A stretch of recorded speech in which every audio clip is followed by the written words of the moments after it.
so you were over the quota, but then the quota like restocked long ago. I think you could even do like one or two more and then not run out.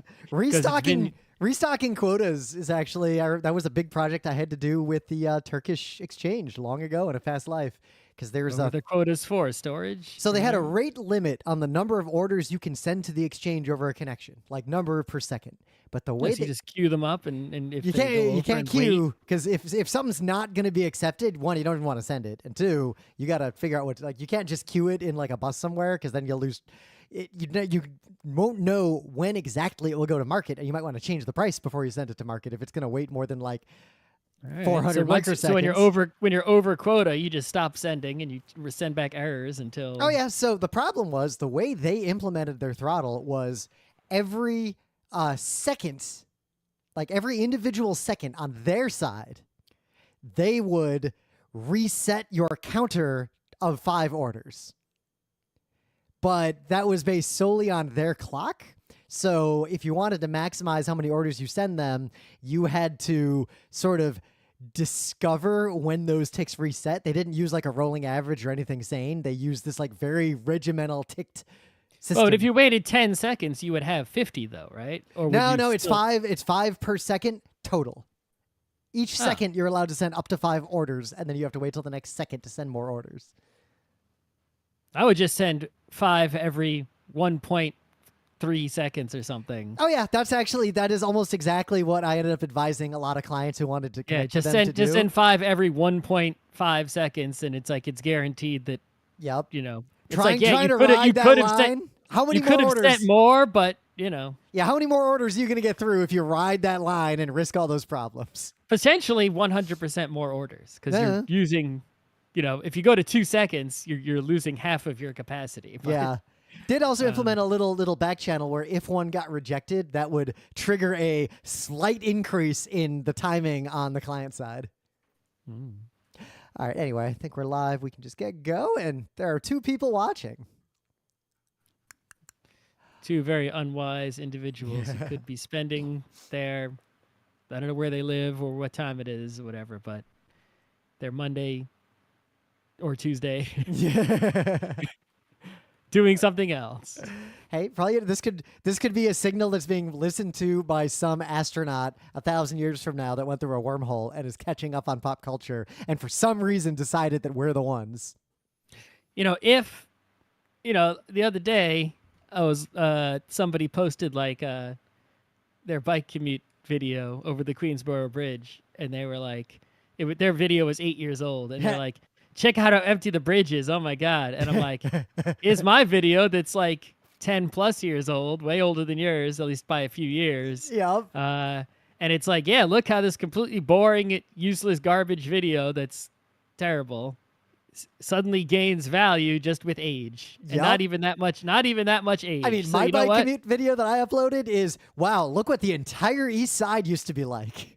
If somebody many years from now listens to a Geek Nights or some other Garbo podcast, it's like, you know what? That's, regardless of the content, it now has value due to its age. And, you know, you'll have some historical learnings about. I think about that a lot in my daily life, just for the fact that how many scientific announcements or important like history revelations they come about usually because, hey, we found a letter from a guy we didn't know about that referenced a thing, and now we know about that thing. No, it's just like this value in watching something. I guess watching something old or reading something old that sucks. Yeah. Has at least more value than something new that sucks. Yeah, don't watch anything new that sucks. Wait for time to curate what gets remembered by the universe. But not, it might not get better with age, but it might. Well, a lot of old-timey silent films, they're not great. Like, I would not watch those today over a lot of other things. There is value, though. Yeah, being able to watch them is extremely valuable. All right. So, yeah, we had to skip some Geek Nights because a bunch of stuff came up, but I had a thing. One of my coworkers was in town from London, so we went out to sort of meet and catch up. Because I've noticed, not just in my professional life, but in the professional lives of a lot of people my age that I know, there is less and less socialization among coworkers and more, even among people who used to be the types who like go out to have drinks with a few of the coworkers they like once every week or two, to like everybody just GTFOs home no matter what. Like going out or doing anything with coworkers is increasingly like just rare, to the point that it's surprising when someone even asks me anymore. And I have a history of avoiding those things wherever possible. Yeah, I mean, I used to always avoid those things mostly, except for the ones that were like bigger, like holiday party. It's like, all right, maybe. Yeah. Right? But the ones that were like, go to bar after work, I'd be like, no. Well, the worst part is, and now because I know some of my coworkers do actually listen to this podcast, which is really funny, but don't they have something better to do? Apparently not. But I'm going to call them out in one regard. People who aren't nerdy enough, who work in Midtown in any industry, it's like no matter how savvy they are about living in New York and every other aspect of their lives, they are incapable of understanding that all the bars and all the restaurants in Midtown, especially on a weekday after work, are either insanely crowded and loud with terrible service, or if they're not insanely loud and crowded with terrible service, that's because they are shockingly expensive, and that's the only reason they aren't crowded. These people will reliably want to go to like the worst bar to the point that they can't even get a drink and they give up after 20 minutes, and they're shocked every time that this happens. Okay. So, but the other day, coworkers in town, someone I wanted to hang out with, and a few of us, we hadn't gotten together in a while, so everyone's like, yeah, let's actually get together and hang out. And one guy who was working from home wanted to hang out enough that he actually took the train in after work to meet us in Midtown to hang out and catch up. And then all the people who instigated this ended up having other things to do and bailed. He was so mad. And then I just left and biked home, and that was the end of that. Yeah, so I'm going to be going in September after PAX West, because my company I keep forgetting you're not coming home after PAX. Yeah, my company has decided that, since everyone's remote and around the entire world in all sorts of different regions, right? Like the whole world. Like we got people in Europe, we got people in Asia, we got people all over the place, right? They've decided, starting last year, but again this year, to just have everyone come to one place for like some days and then everyone go back home, right? And so I'm going to be in Seattle, and the meeting place this time is not New York. So yeah. Last time it was New York, which is great. This time not. But it is in Santa Barbara, California. And so what I'm going to do is after PAX, I'm going to take the train to Portland, Oregon, where I've never been. And that happens to be a place where many, not that many, but, the CEO and several coworkers are located there. And they even have a little co-worky renty space, right? So I can basically avoid flying back and forth across the country, reduce carbon emissions, etc. Take the train from Seattle to Portland, and then fly to Santa Barbara with coworkers from Portland, and then fly home. I had a lot of fun the one time I took that train, and I got to spend like 2 days in Portland before I flew home when I was lecturing at that thing. The point is that your story is I'm going to be that guy from London who's trying to get coworkers to do something in Portland. At least once, I think I'll probably have to just find something for myself to do there on most days. Yep. The problem is I'm looking at all the things I put pins in when I was there, and most of it is places to run to or run. The one thing that I found in Portland that I'm going to try to do, it might not be successful, but I'll know in advance, is apparently there is a Thai restaurant in Portland that may be just like the best Thai restaurant in the country.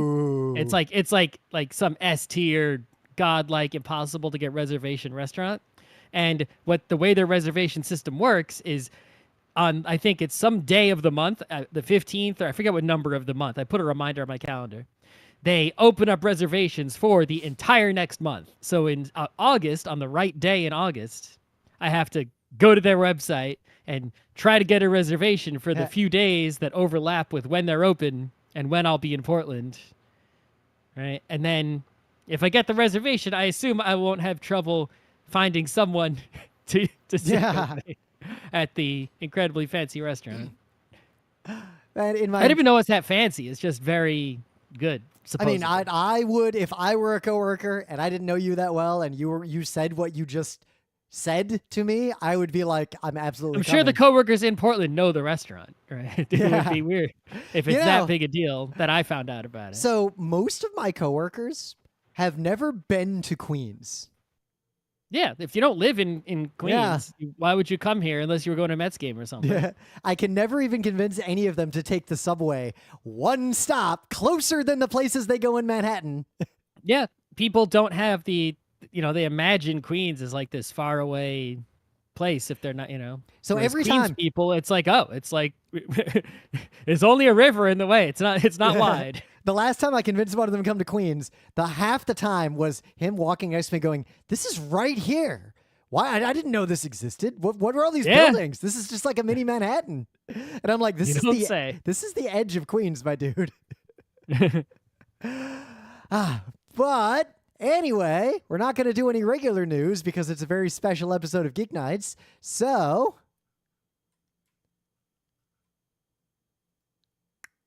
things of the day. Got a thing of the day? Let's see, what was my thing of the day? Oh, right, terminal. So I found out about this thing called TerminalTextEffects. It's just some Python library, but you can just run it from the CLI after you install it. Figure it out. But what you want to look at is the effects showroom, right? And that'll quickly explain what this is. So the way it works is in your terminal, whatever kind of terminal you got on whatever operating system, I'm sure it's going to work just fine in all modern terminals. You take some text that you just text. Get text from somewhere. It could be your logs. It could be your message of the day. It could be your SSH. I don't know, something. Any text. And pipe it into the terminal text effects and tell it which effect you want. And then it will animate and colorize that text in a way that is incredibly impressive inside the terminal. Like, wow, they figured out how to get your terminal to do that reliably. Without it's standard terminal stuff too. Like it's constrained to what terminals can do.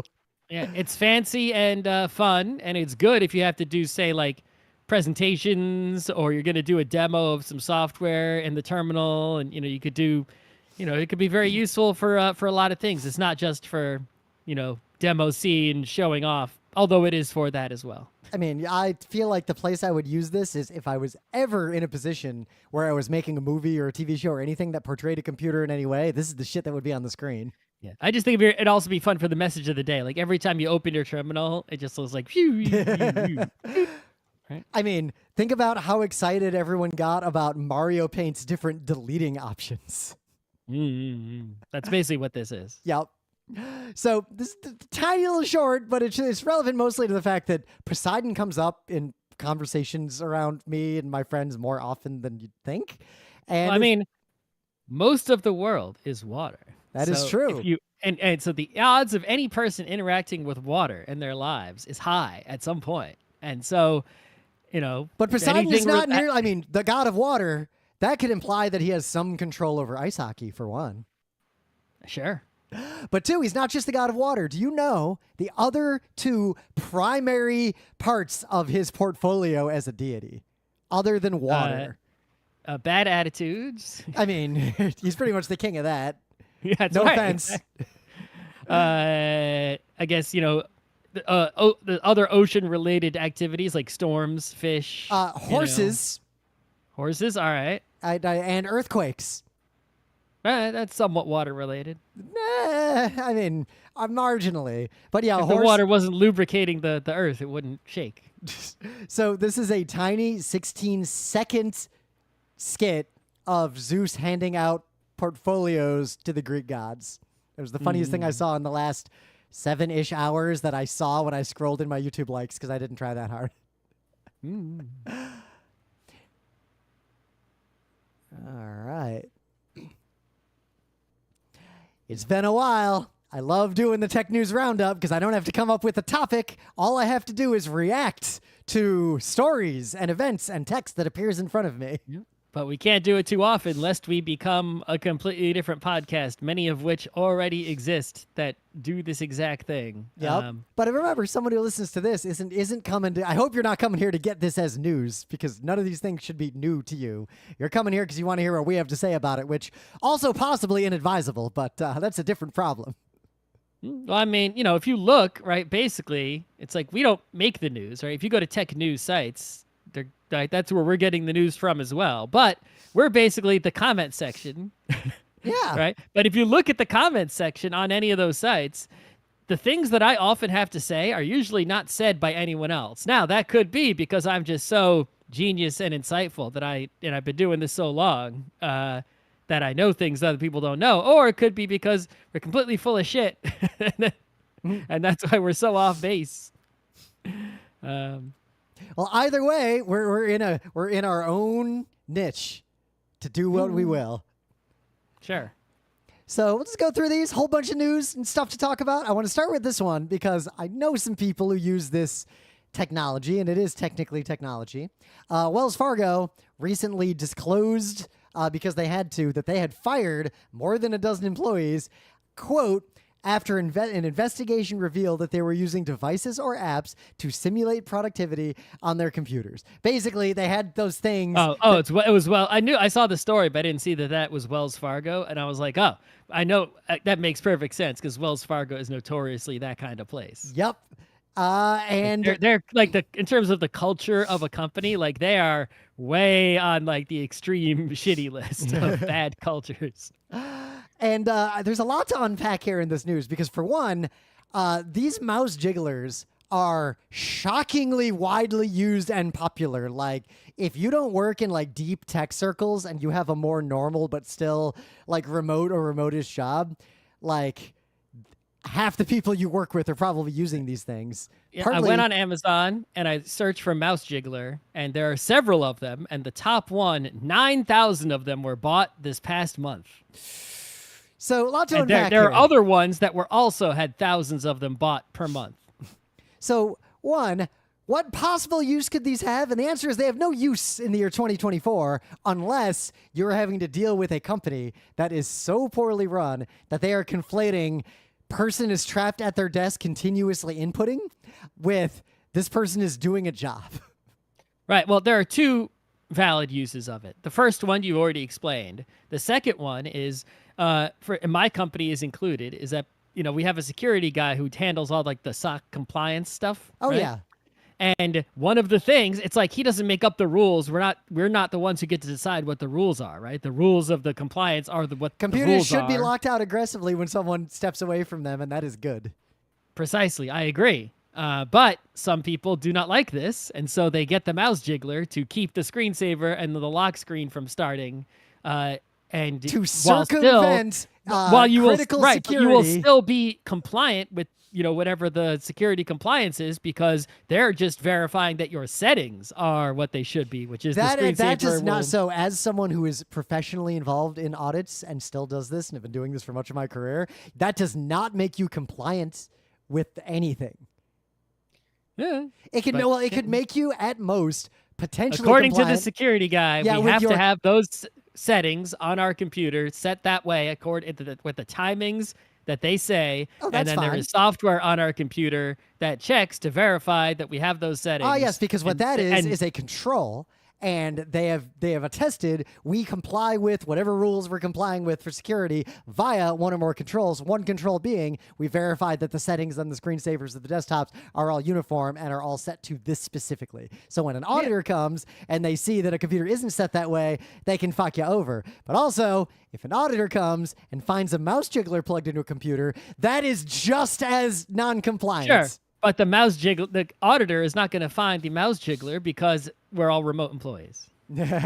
Which leads to the other thing. Most of the people I have encountered who use this kind of stuff are using it because their company basically has a system to show if they're active at their desk clicking at any given time, and they seem to be literally punished for not being at their desk clicking the entirety of whatever their 8 or 9 hour workday is. Yeah, I mean, this is standard business capitalism stuff, right? Is that when people aren't working on an assembly line and producing work in like a easily quantifiable way, bad managers, bad directors, whatever, supervisors have no way to know which employees are doing a better job than others because they themselves are incompetent. And, for them to figure that out would be work. The same kind of work like for teachers grading papers. Like you'd actually have to look at what your employees' work and evaluate it with your brain. And they're never going to do that. Nope. And also, they might not even be capable of doing that because they would have to know more about the work than the employees. They might not even be qualified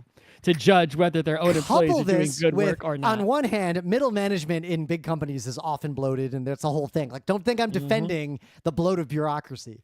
But on the other hand, middle management has been thinned out in most companies to the point that nobody at that level has time or space to actually do what middle managers were originally designed to do. That's also correct. You have to have the right amount, right? A lot of the layoffs that are happening are companies thinning out their middle management, saying, yes, it's a bunch of bloat. But then it's like, well, there is something they do. Some of them, right? Yep. There is bloat, but it's both things are true at once. You can't get too small. You can't get too big. But anyway, the point is that when in that situation, companies often will judge their employee, find ways to figure out who's working and to try to hold employees accountable. Like if someone, it's like they think someone's sitting in the office, right? That's right. Return to office. Sit here for 8 hours, and I believe that you're working, even if you do nothing but watch YouTube all day. Yeah, and I think it's only going to get worse. There's this anti-work is starting to grow as a movement, partly because jobs are getting so intolerable for so many people. Like we're very lucky to have the kinds of jobs we have in this environment, you and I. I mean, the Pandoodle really accelerated that. If there was any silver lining. Well, the worst part is the Pandoodle briefly showed us a vision of a better America, because there was a brief time where I could work from home and it was fine and just worked and was reasonable, while simultaneously I could just go to a government website, click, I would like a vaccine, and then they would say, go to this place and you'll just get a vaccine. No paperwork, no insurance, no nothing. Mm-hmm. And both of those are gone. Everything's gone. We lost everything we even gained during the pandemic. No, except for the attitude of people not wanting to work. Oh, yeah.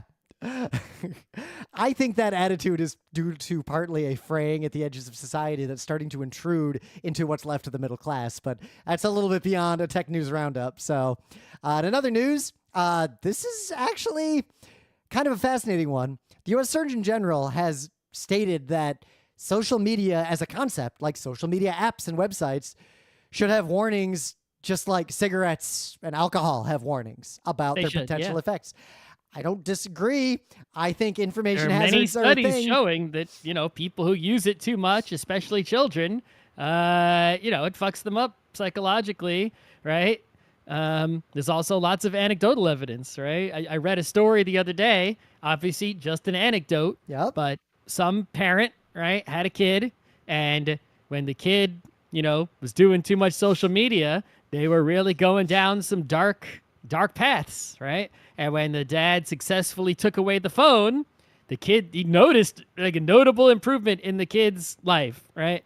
And then when the kid was secretly hiding, then the kid took a downturn. Oh, secretly hiding a phone somewhere. Yeah. So it's like, she was concentrating more on, gaining the approval of peers and focusing all her time and energy on that instead of studying and what you're supposed to be doing when you're a kid. And but I think what's pernicious about it is that a lot, kind of like with the total unrestricted internet, there's a lot of kids who are just totally fine as long as they have a decent upbringing and are reasonably intelligent and other factors aren't at play.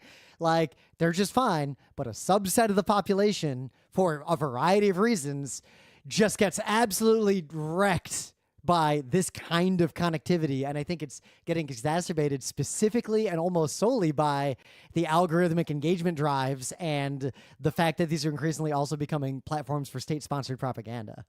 The state-sponsored propaganda is causing the teen suicides. I'm pretty sure it's the cyberbullying and the messaging each other and right? Yep. All your friends posting things and whatnot. Well, but there's the recruitment wing into basically right-wing circles of primarily bullied kids. That is a thing that exists, but that is not the reason the Surgeon General cares. The Surgeon General cares is because there are studies showing that teens get higher rates of anxiety, depression, and suicide when they're on social media too much. Yep. It's And it interesting has nothing to do with the state-sponsored propaganda. But I feel like the social media itself is tailored to a bunch of different outcomes that aren't designed with kids in But mind. that is the one that is the concern of the Surgeon General is not the it's teen mental health Chinese trying to specifically. convince people who to vote for. Especially teens who cannot vote yet. What's tricky, though, is that we could argue these exact same effects come from advertising, and we don't put warnings on advertising. Speaking of which, very small news story. I keep saying this a lot, and it's like there's a place in the world called Scotland, right? And it was haha funny because my name was Scott, and then it was haha because that's where Scrooge McDuck is from. Yeah. Right? And they have the kilts and the haggis, right? But later in life, everyone I met from Scotland, right, was just like the awesomest person, right? And I started to get this impression that like, wow, Scotland must actually be like a kick-ass kind of place because everyone I know from there is kind of cool, right? I've never met like a bad Scottish person. They were always like great. Yeah. And then when you learn, every time Scotland comes up, it's always like, oh, that guy who came to the New York Rangers Reddit by accident thinking it was the soccer team, the Rangers from Scotland, right? Or them chanting at the soccer game, Lizzie's in a box, right? That was funny, right? It's like, I just never see anything bad about Scotland. And you know what, Edinburgh, right? I hope I'm pronouncing it close to correctly. Edinburgh? I know it's not you don't say Edinburgh. I know that. It's like Edinburgh or something like that. Sorry, amazing Scottish people, right? I just hyped you up. Don't be mad at me. That city that is difficult to pronounce with my tongue, they just banned ads for SUVs, among other things. How about that? I mean, you're not allowed to advertise SUVs in that city. A big part of reducing smoking in America wasn't warning labels or any of that stuff. It was just banning cigarette ads on TV. Yep. Banning cigarette ads is huge. We should ban alcohol ads. We should ban car ads. Yeah. We should ban ads for pretty much anything that's harmful. Pharmaceutical drugs. I mean, pharmaceutical drugs were like they were ads banned. for We those were unbanned banned. them. They were unbanned while we were alive. Yeah. And we watched everything get worse. But the other thing that stands out to me is that this is a fundamentally new frontier because when we were kids, there was internet, but only for special kids. And there wasn't social media yet. Like Orkut appeared when we were already in college. So when I was in high school, and middle school, the peak time of bullying and body shaming and all the stuff that's being rapidly accelerated by modern social media, the means of communicating on the internet was like this invisible secret world that only the cool kids were on. It was almost like an escape from reality. And I think most people in my high school had AOL and could instant message that by that means. I would say only about half the kids at my high school actually had AIM and used it. I guess, it was some significant number though. I don't think the kids who were on IRC was like only the D&D nerds. Oh, no one was on. Oh no, forget that. No, but there were kids who were not nerdy kids who I was able to like dial up Command and Conquer with. Right? So. Yep. But not that many. Like the internet communication was largely separate. There wasn't just like you only had the contacts of like specific there wasn't a people social media feed that was in your phone that you could use all the time, every day for free. And none of it was public. It was always with photos. It was always just basically direct messaging or occasionally group chats. Like it was just a fundamentally different environment. And one sentiment that I've seen in a lot of these articles related to this topic with teens specifically is that social media has made it to whereas before that they'd go to school, they'd get bullied because bullying has always been a problem in American schools. They go home, they're safe and free until they go back to the school. But now it follows them home on social media, and social media is how they interact with all their real friends, and they're kind of just stuck. Like, it's very hard to escape that. And if they stop using it, then they lose all their social contact, and it's almost just as bad in a different direction. They get isolated. And I don't know what to do about it. I don't think the warning labels will do anything, but I think they're still important because the warning labels on cigarettes and the warning labels on alcohol and like these kinds of things, they're a signal where a society at least agrees. We agree that this is a problem. even if we don't agree on the specific nature of the problem or what to do about it, we at least agree there's a problem here. Like, it's not a leading indicator, but it's a trailing indicator of people are paying more attention to this. Yeah, it's sort of like the the ESRB ratings on the video games, and rated R on the movies, and it's like, I think those things haven't been proven to be harmful, right? So it's a little bit different, but it's sort of just like, hey, more information can't hurt, especially if it's true. And it might take, make someone at least think twice, or, be like, hey, what? Whereas before they didn't think anything of it, and now they might think something of it. Yep. And it's easy for, like, I don't want to disregard the danger of modern social media for kids, because again, that didn't exist when we were kids. Like, the internet was a very different place when we were, like, using the internet as teens. Mm-hmm. So in some other news, I was unaware of this because it's not affecting me. Apparently, 13th and 14th gen Intel i9s, so Raptor Lake and Raptor Lake S, like I have one of those. I have an i9.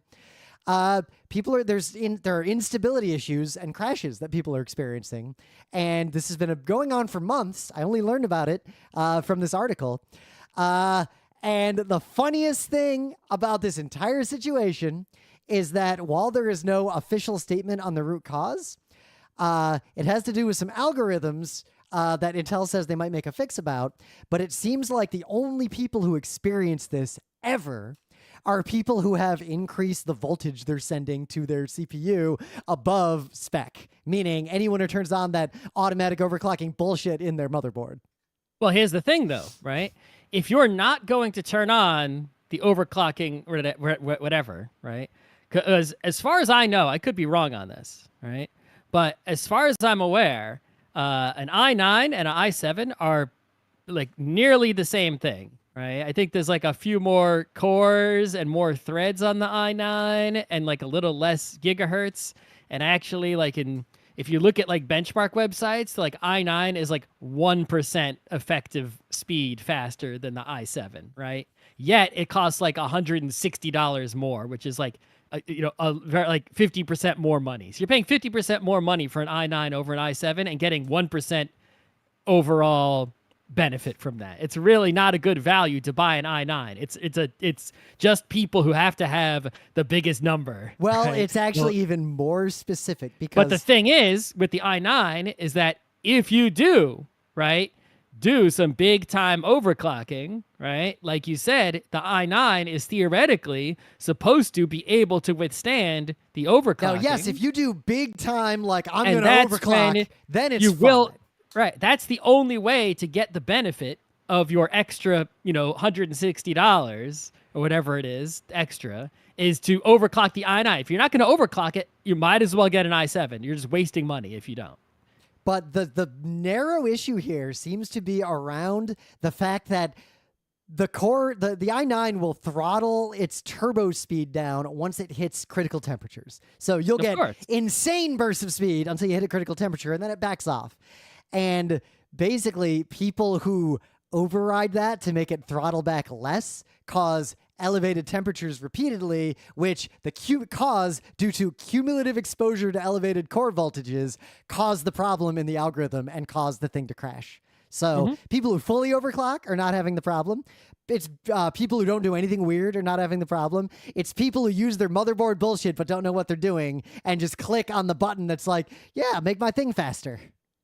Well, I think the problem there is that, the overclocking, basically you shouldn't be able to override the protection mechanism, right? Yep. It's like and in fact, that's another, question is like, why do you even need to like expose these settings at all, right? Why can't it just intelligently, check its temperature, which it knows, and then just keep increasing its own voltage and clock to whatever it can until it detects like, okay, this is as fast as I can go without killing myself. And if you add more cooling, and you put like a dry ice near it or something, it'll just be like, oh, I can go wee, right? And you shouldn't have to do any settings. It should all be intelligent and automatic. Think about old Intel and there chips. Shouldn't be a manual way to even improve the settings, because the automatic way should, in theory, just always do better than you could do with manual Well, settings. think about old Intel chips. Remember how the nerds are always mad that Intel was like locked, like you can't change the multipliers, you can't configure Some of them anything. you could, some of them you couldn't. Most of but them you yeah. couldn't back in the day. I'm talking like Pentium 1, Pentium 2,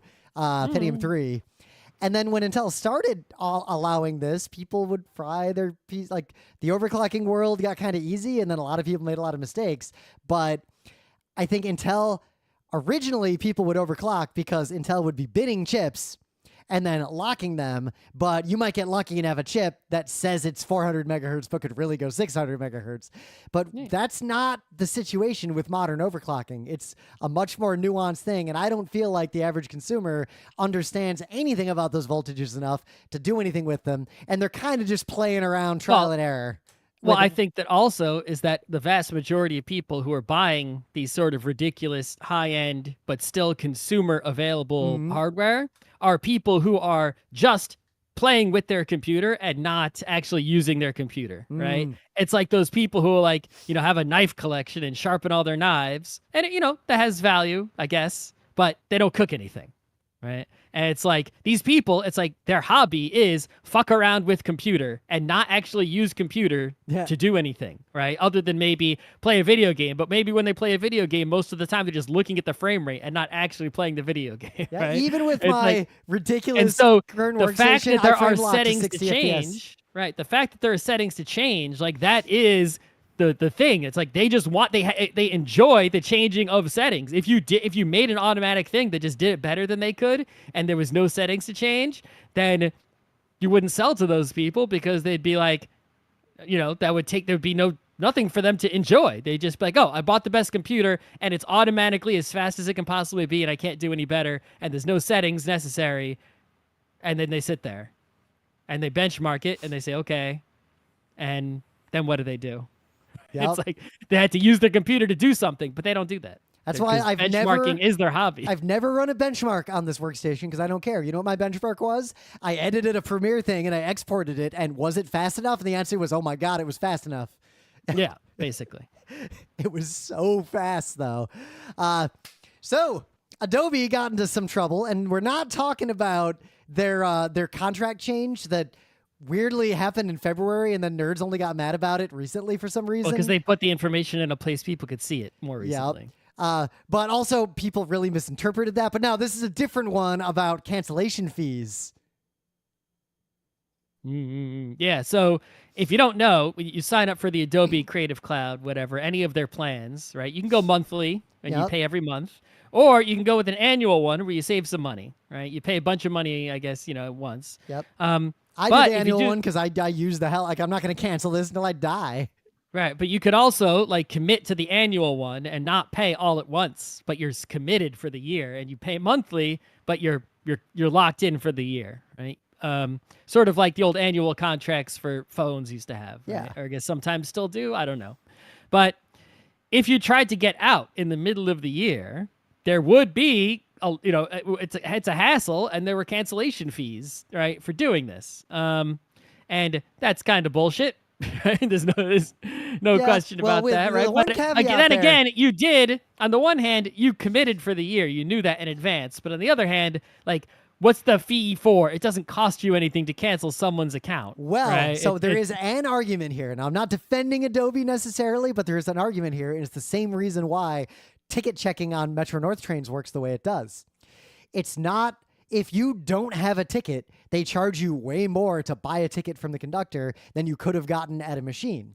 The reason they do that is because if it costs the same on the train as at the machine or online, there's no reason to ever buy a ticket until you're on the train. Right. If the and then the conductor you, would have to walk, down buying tickets, selling tickets to everybody. And if they miss you, hey, free. Good job. So Adobe here, basically, with this kind of thing, if my options are pay N dollars a month for as long as I want, or pay N minus X dollars a month, but I'm committed for 12 months, you're getting a benefit from having committed longer in a lower price. So it makes sense. I think the thing is, most other services these days that do the annual plan, they take the whole year's worth of money immediately, right?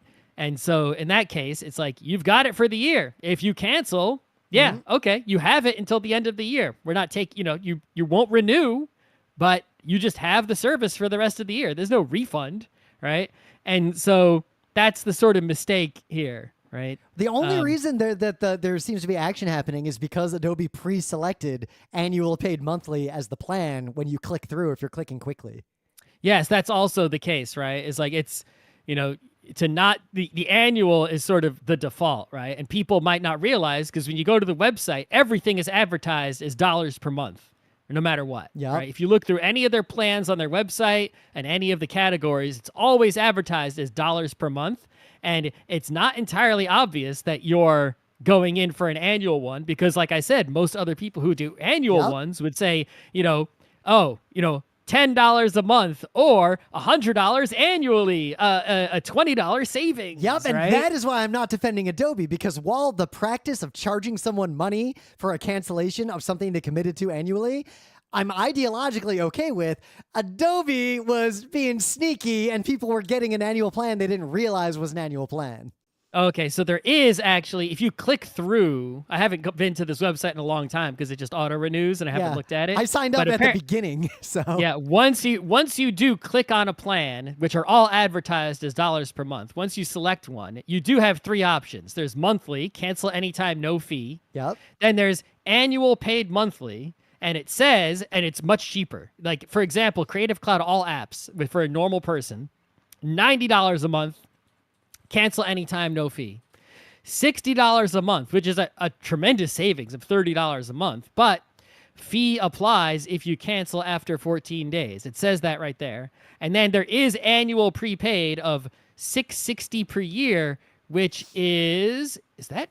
Let me do some math. 60 times 12. That is actually a 60. That's basically buy 11 months, get 1 month free if you pay the full amount of money at the start of the year. But no refund if you cancel after 14 days. See, now, I don't know what the screen looked like before, but looking at the screen right now... Yeah, this could have changed because of these government actions, right? Yep. Who knows? It did, though, default to annual paid monthly as highlighted. Annual paid monthly is the default option, yes. Which is one of the specific complaints. If you don't read closely and look, there is text right under it, but it's a italic, thin, gray text, whereas the dollars per month is a big, bold text. So, but it's so much cheaper that you have to be pretty dense to think, oh, well, I can click the cheaper one and still get. It's like the kind of person who would book the, It's also rather absurd that you're like $90 a month, right? But if you commit to a whole year, we'll let you have the same exact thing for $60 a month. That's a huge difference, and it doesn't cost them any more or less, right? It's like they're just trying to lock you in. They are, but it's partly because I see this in a lot of more professional software and even non-software, like anything. Generally, companies will bend over backward to give discounts if someone will commit to a longer term. I had a vendor try to convince me at my actual job that a 5-year contract, they would give us an insane discount if we committed for 5 years. It helps with the accounting and the books, and it makes companies look more attractive. It is absurd. Don't think I'm defending it, but it's a really, really, really common practice. Anyway, the government thinks it's absurd, and they're coming after it. Yep. But again, I think if you were tricked by this, you're the kind of person who sees economy when you're booking a cheap flight, and then you see that thing to the left that is worse economy, that has 1 million warnings and restrictions, and it's $10 cheaper, and you click on that on purpose. I'm going to try to figure out how I can pay the whole year and save $60 a year. Yeah, I'm pretty sure I'm paying annual monthly. I set this up so long ago. Yeah, I don't think that pay the whole year at once option was there. So. I definitely wasn't, because if it was, I would have done it. Yeah, it's the cheapest option. Is just pay the whole year at once. So. Like I said, Creative Cloud's going to get canceled when I die, probably. Maybe. Who knows what'll happen. All right, continuing right along in a tech news roundup. So, good news for the world-ish, but bad news for America. Honda is developed and are now selling in Japan a tiny little car. And on one hand, fuck cars. Cars are a existential problem for humanity. Cannot stress that enough. But at the same time, the world is such that a transition from car to non-car is non-trivial. And we need to figure out... Even if we ban car, right, it's there is still always going to be a use for a 4-wheeled vehicle of some kind. Yeah.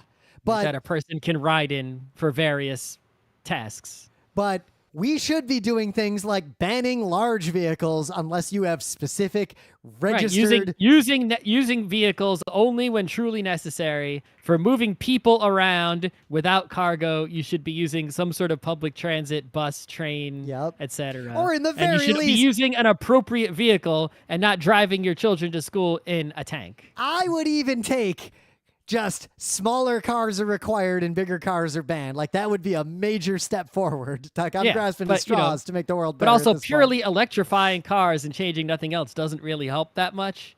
We had to get, a tinier car helps a lot more. Yep. So even if it's a fossil fuel car. This is an example of the kind of car we kind of have to force everyone to use in America if we want to actually make progress. The N-Van is a pretty small van that has lots of seating and a really open format, so you could cram tons of shit in it if you needed to. Yeah, there are many vehicles out there like this, but this is just, this is a newer newest, one. The newest, best one. It's like, It's full electric. It's got like 185-mile range. It charges in a few hours. It's basically perfect for most people for most days in all of North America that they would ever use a car for anything. Like, you're not going to drive 300, 400 miles on a road trip with this, but that's a different problem, and not every solution has to solve every problem to be viable. Hard mode, pretty sure this will not be street legal in the U.S. because it's so light and small. Probably won't be sold in the U.S. Yep. Even if it were street legal in the U.S., they wouldn't sell it here because car companies have a vested interest in milking the giant car market. They probably block it with all kinds of tariffs and whatnot, so it wouldn't be cost effective to buy it in the U.S. Yep. In fact, even worse, didn't Australia just pass something that is going to basically give mileage or gas mileage exemptions to light trucks, very similarly to what happened in the US right before SUVs took over our entire market. And car sellers in Australia seem to have been the primary people advocating for this because they want to force it. They want to force public opinion toward big cars and corner the market and ruin the roads there just like they ruined them here.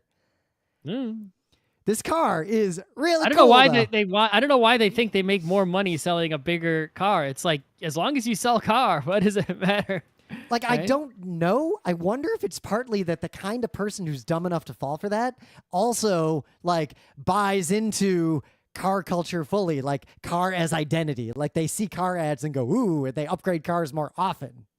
I mean, anyone who's spent, even if you're not a person who cares about cars, that's part of the car problem, is that you end up, if you live in a car place and you have a car, you spend so much of your life in the car. The car is so central to just everything in life that, it's part of your identity and it's super important to you, even if it wouldn't be if you didn't live in such a place. Yep. In some other news, so there have been a huge string of high-profile phishing attacks recently. Not even the Cloudflare thing, or not Cloudflare, the Snowflake thing. Okta. Yeah, Snowflake Okta. But just like random hospitals and random schools and just like companies getting hit with malware via phishing. And these attacks are almost always super trivial and always just revolve around tricking someone into clicking on a bunch of wrong things and logging into a fake website, and then you're screwed. But this one hit LA County's public health agency, and at least 200,000 residents' full story, like medical records, social security numbers, everything, insurance information, all got leaked. And what I've noticed just over the last couple of years, major media doesn't react to these really anymore. And people, like, stock doesn't get hit by these anymore. It happens so often, kind of like mass shootings, that normal people kind of just assumed there's nothing they can do, and they're not wrong. And companies just pay the ransom because there's nothing they can do, and no one cares anymore. And I feel like this is going to set the stage for, within a few years, a much bigger and way more damaging wave of phishing attacks because people just don't give a shit anymore. Well, I think the reason people don't give a shit so much is that you don't see, it's like your data is leaked on the internet, right? Like the Ticketmaster one happened recently. My data was probably in there, right? Because I have a Ticketmaster account. And so it's like it's not really a change because like if someone wanted to know my name, phone number, address, whatever, it's like it's findable. It's Yep. not. It just takes some effort. I'm not. No one is that well hidden. There used to be white pages back in the day where you could just look people up in a book that they handed out to everyone. I mean, unless remember you when I paid- was in college and my car got repoed, but it took them almost a year to even find me? Yeah, but they did eventually. They did eventually find me. Yeah, it's like so it's a matter of if when the data gets leaked, is there any immediate consequence? It's like no, your life the next day is the same as it was the day before. So you don't really notice any harm. And then 6 months later, a credit card was opened in your name and you don't know about it. And then a year later, you try to buy a house and your credit's bad. But we have protections against, it's like if someone tries to identity thief me, it's like I can do something about it as long as I'm paying attention and I notice it. Yep. It's like it's but also not... the consequences to people, like forget those protections.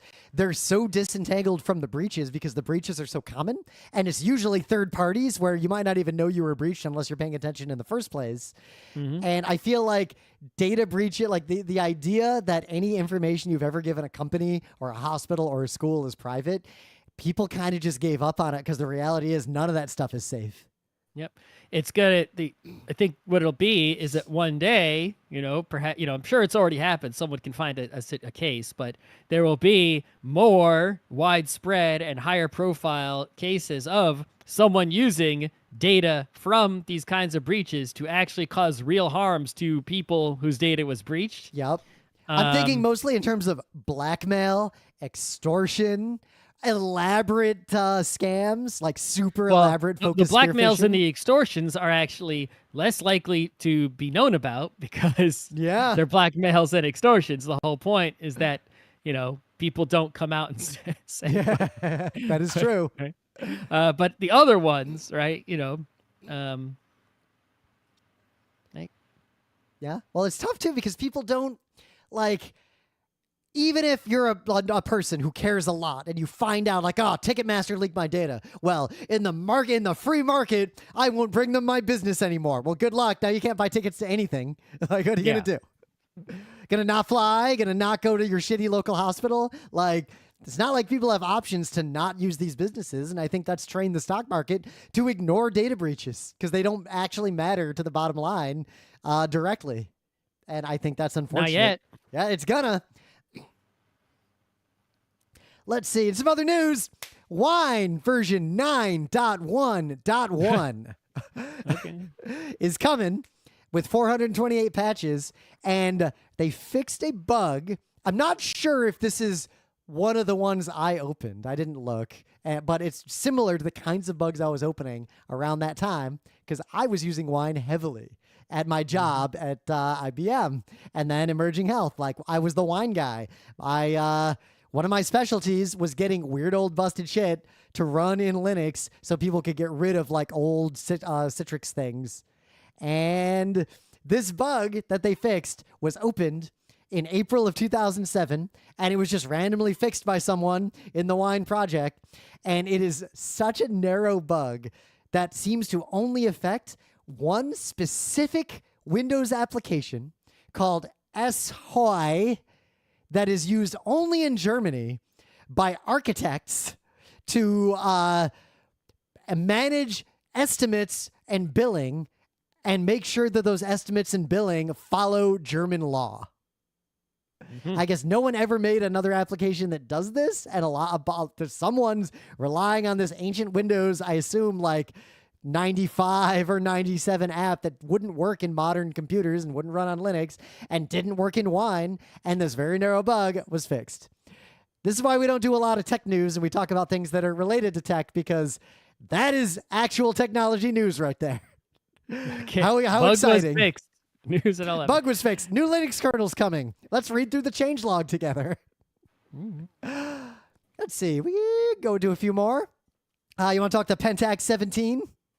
Yeah, so Pentax has always sort of been, at least, since the digital era, this sort of weird company, right? Where their cameras are basically just not as good as frankly, right? They're just not as good as any of the other company's cameras. And it's like, they're just sort of weird and different. Even their film cameras, which were as good, they didn't have quality, in terms of the photos they captured, were sort of weird and different. So it's sort of like, those weird Pentax people over there, right? Sort of like, I don't know. I can't think of a comparison right now, but those people who got to do things the weird and different way, just to be weird and different. You know what? The people who tried to keep using warp during when on consumer PCs. Yeah, like OS2 warp. The Amiga people. The Amiga people were like that. Exactly, right? It's not necessarily better, just over there somewhere. And I mean, I've been guilty of that in some domains in my life. Yeah. But anyway, so there was news earlier that Pentax was going to make a film camera, right? And there are plenty of film cameras being made these days, but most of them are like, special purpose, like toy plastic cameras, right? The only major one was Leica re-releasing the M6, putting that into production again, which is just almost an identical copy of a camera from back in the day, like the 90s or whatever. And so Pentax was like, no, we're going to make a new camera that is a film camera, though, even though it's the year 2024. And it's like, oh, man, so I was always saying that somebody should do that, right? If you use the modern technology but you just made a camera that wasn't a digital camera, you could do something instead of a sensor. Yeah, you could just make something really amazing, right? You could even like cheat. Like you could throw like, a sensor from like a phone camera on there, right? Just to help you get, autofocus or all kinds of other, right? Even though that's not actually being used for film, you could use it for like the image preview. If it's not an SLR. Yeah, film camera with image preview. I got a little excited. That. It's called an SLR. It has the best image preview ever that any camera could possibly have, right? A mirror, right? But you're still lots of things. If you combine modern technology, you could make something truly incredible that's never been seen before, right? With features that no film camera has ever had. It would be incredible. They didn't do that. The bums, right? All they did is they made some weird, janky $500 camera that looks cool to somebody, but not to me, I guess. But someone appreciates this style, I guess. But it takes half-frame photos, which is not that unusual. There are cameras that have done that in the past. Scrolling down, they're really selling me on, half-frame. Check this biz out. Right, well, half-frame is good because the cost of development is high right now. And it's only going to get higher, and the cost of film is higher. So if you can get twice as many shots on a roll, that's good. And also, the vertical aspect ratio really coincides with people taking photos on their phones. Right? It's the same, right? And the quality, even on half a frame, is still going to be better than a lot of other cameras out there. So, but the camera doesn't even change lenses. It's like you didn't make a film camera that's better than. It's like. The door was wide open. Nobody's competing with you to make a modern film camera. You could have made a film camera that was the best film camera that anyone has ever made in history, and you just didn't. You made some weirdo thing.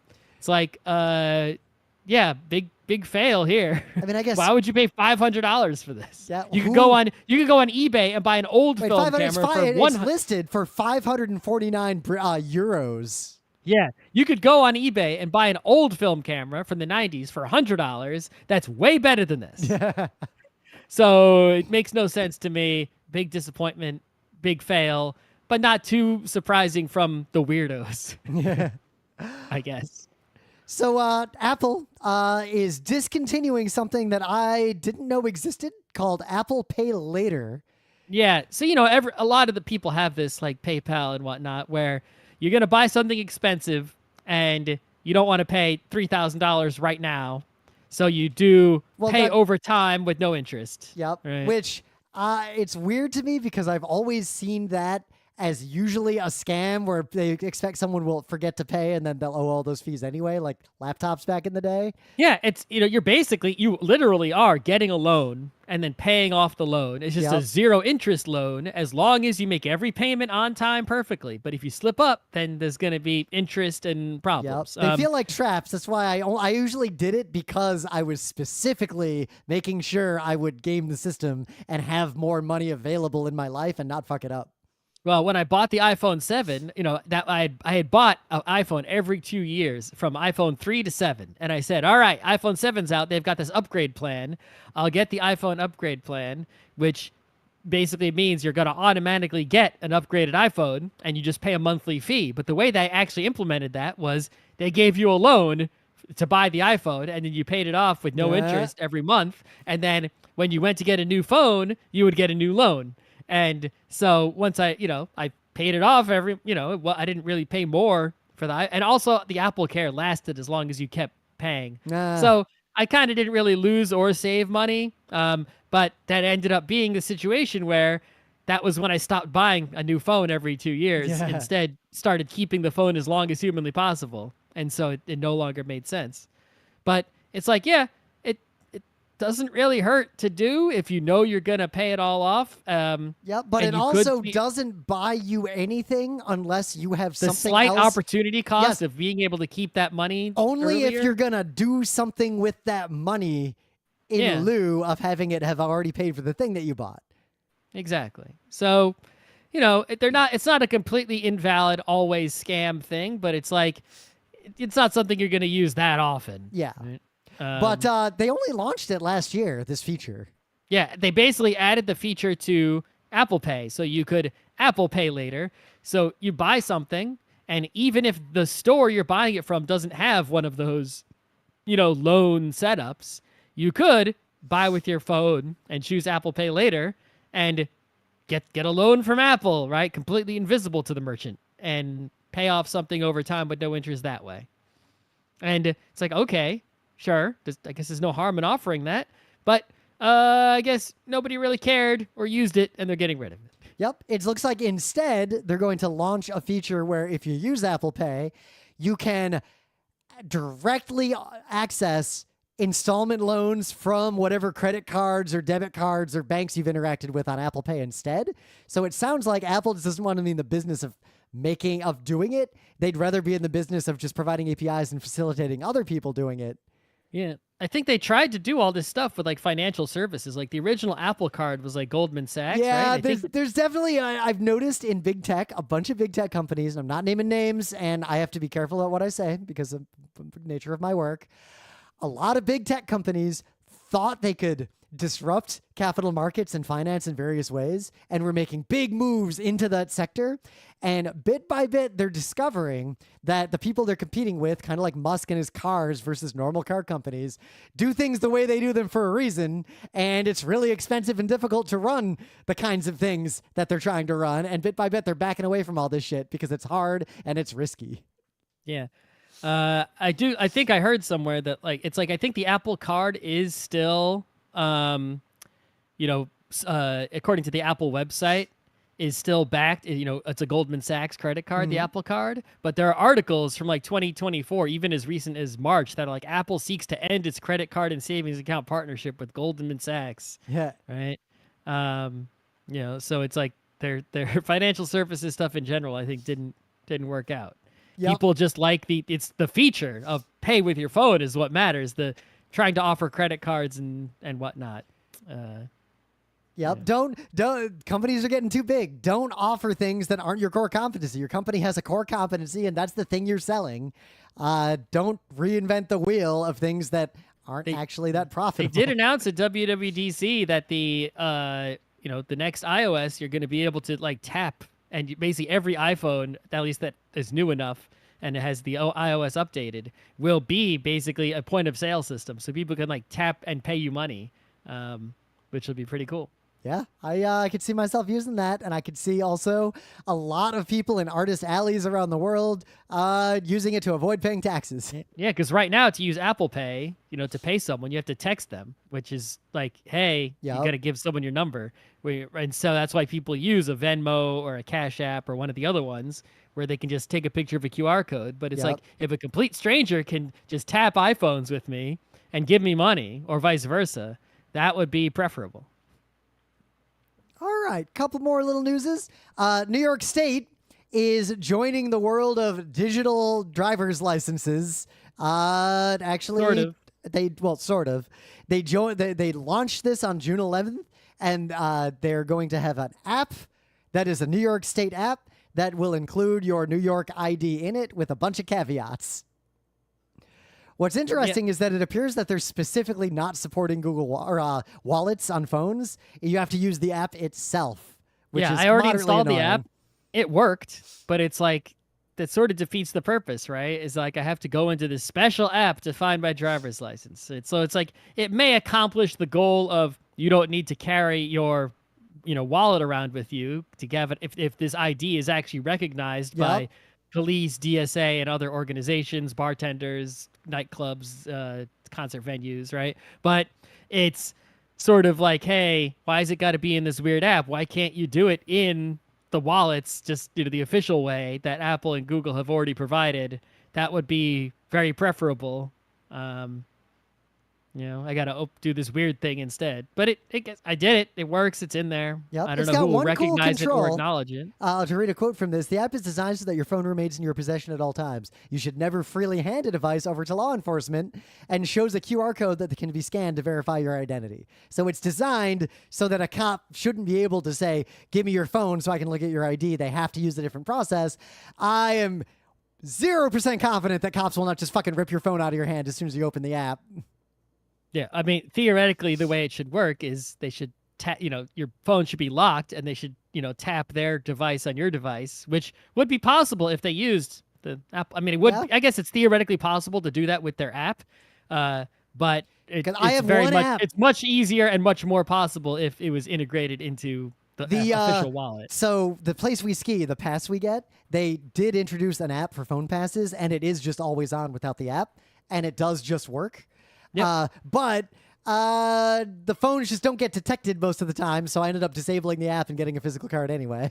Yeah, Omni does it, the way Omni works, the way the Apple Transit works is like your phone can actually like have a dead battery almost, like, and it would still, the phone could be off with a dead battery, and you could tap Omni and it'll most likely still beep and let you through the turnstile. Yeah. So there's no reason the ID function couldn't work the same way.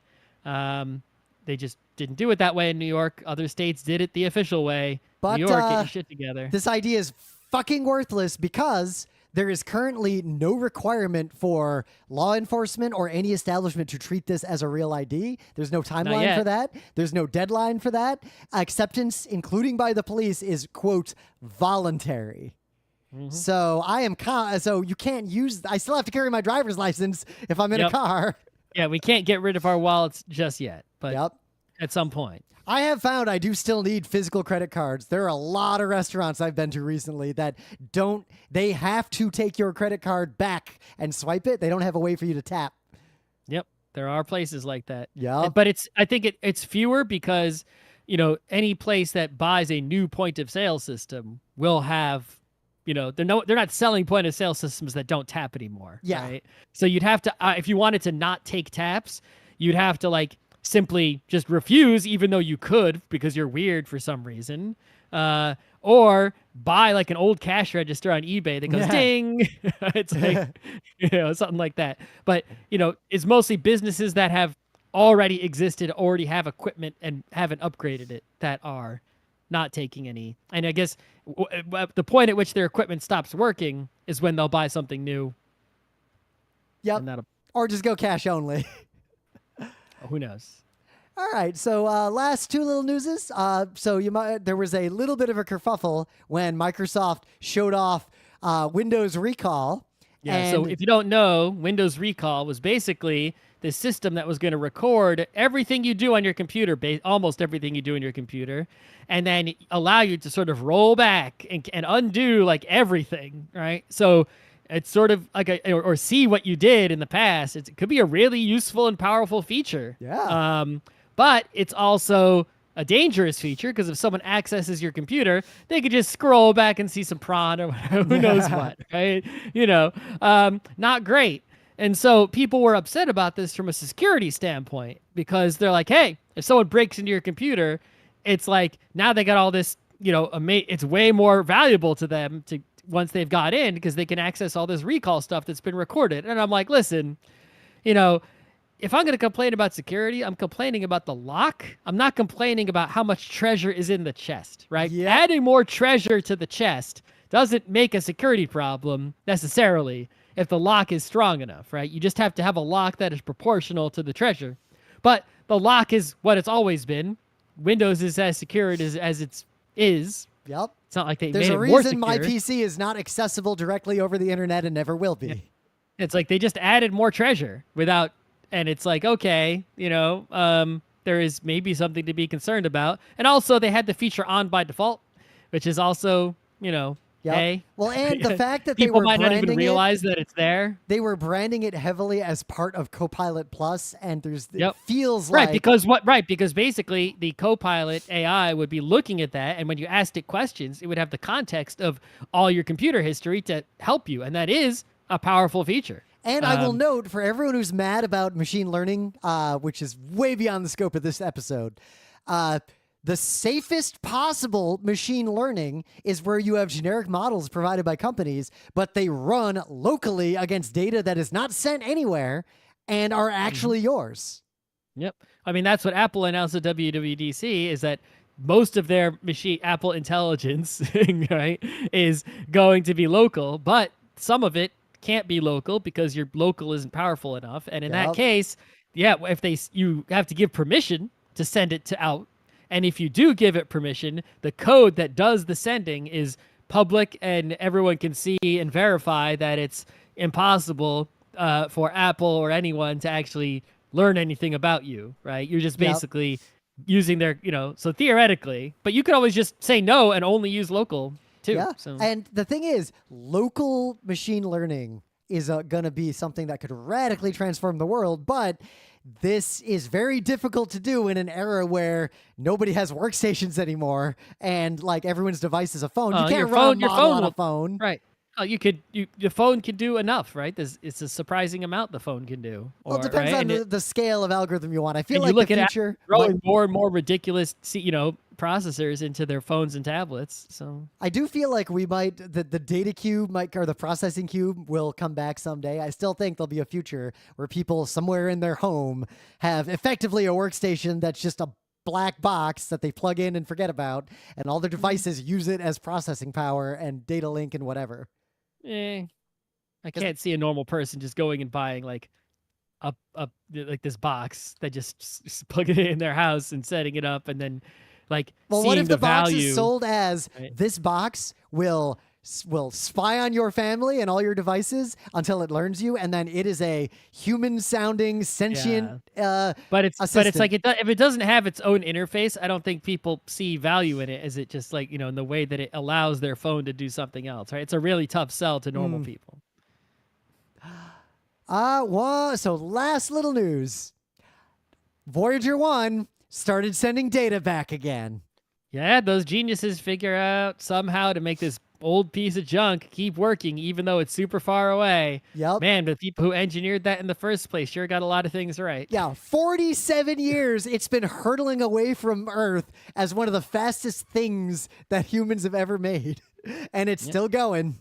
It's still going. It's still functioning. They can still talk to it and get it to do things, even though it's way out there. Yep. For all the fucked up nonsense that we just talked about in tech news, I think we should end on Voyager 1, because every now and then us angry, violent monkeys will somehow do something that's actually cool and good for everybody. Yeah, it's basically just like a satellite dish and some instruments holding on for dear life. 4 instruments holding on, sending back. It is currently more than 15 billion miles away from Earth.